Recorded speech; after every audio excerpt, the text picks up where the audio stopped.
My name is Stephen Douglas. I live in Chicago, Illinois. My boss had asked me to come in about a special offer. I was a little reluctant, considering how much of an asshole my boss is.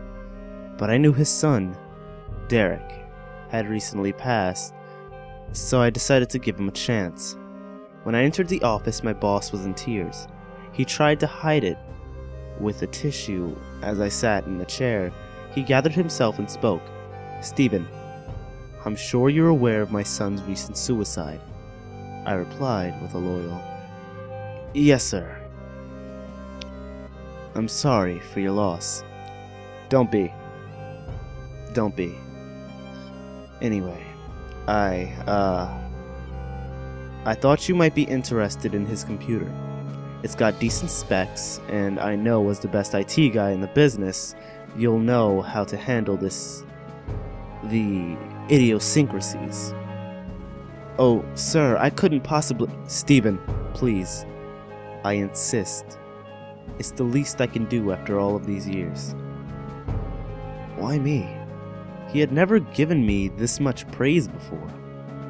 He fucking hated me. I just wanted to get out of here. Something wasn't right. "Well, sure, I'll take it." Good. So you can just take it and I'll see you Monday." I grabbed the computer and got the hell out of there. Something about his office just unnerved me. I didn't spend too much time thinking about it.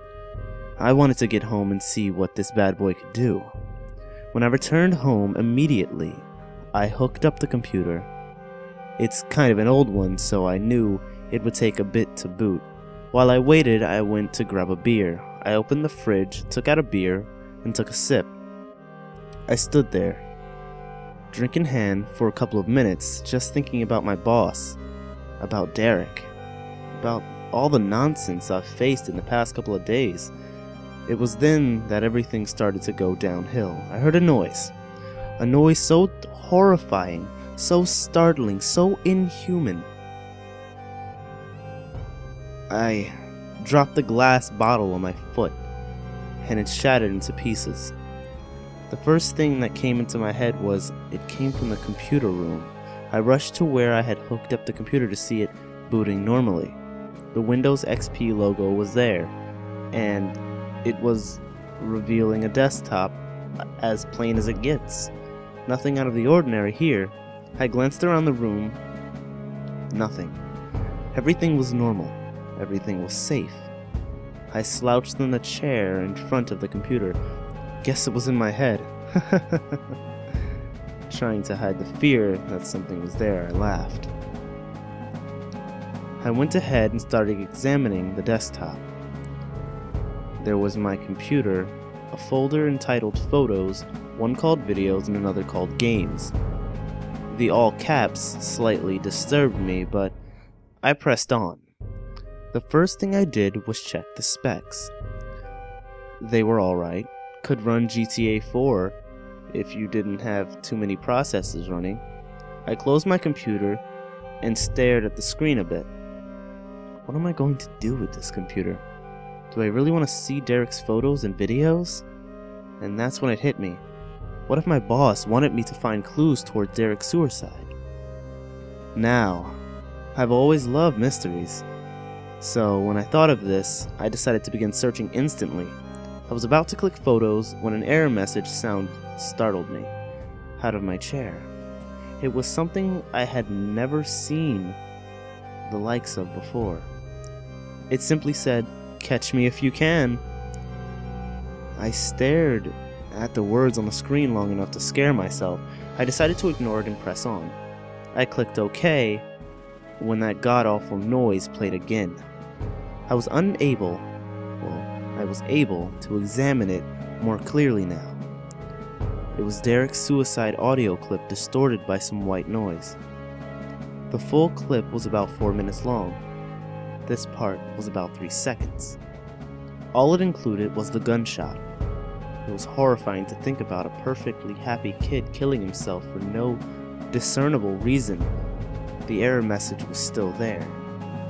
I clicked OK again, and this time a video came up. It was the audio clip, but it had video, and it was 20 minutes long. Apparently, they didn't show us the full thing. It started with Derek talking to somebody off camera, a British man. Please, I don't want to do this. Did I fucking ask you what you want? Huh?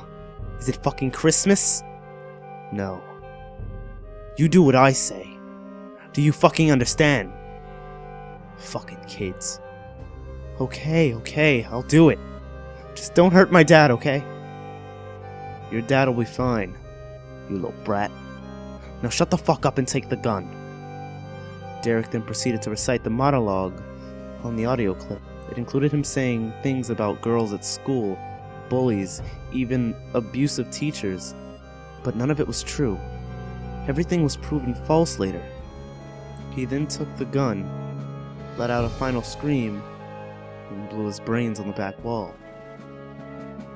After the suicide, the camera turns to reveal the boy's father, tied up in a chair. The British man speaks again.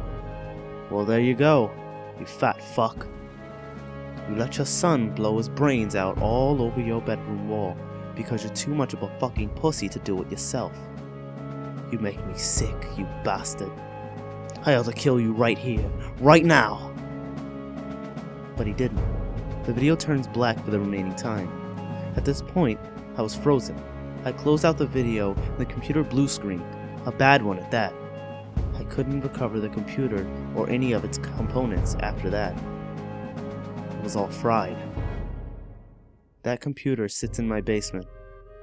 The thought that no one will ever see that video again horrifies me, as well as the thought that I don't know what happened after.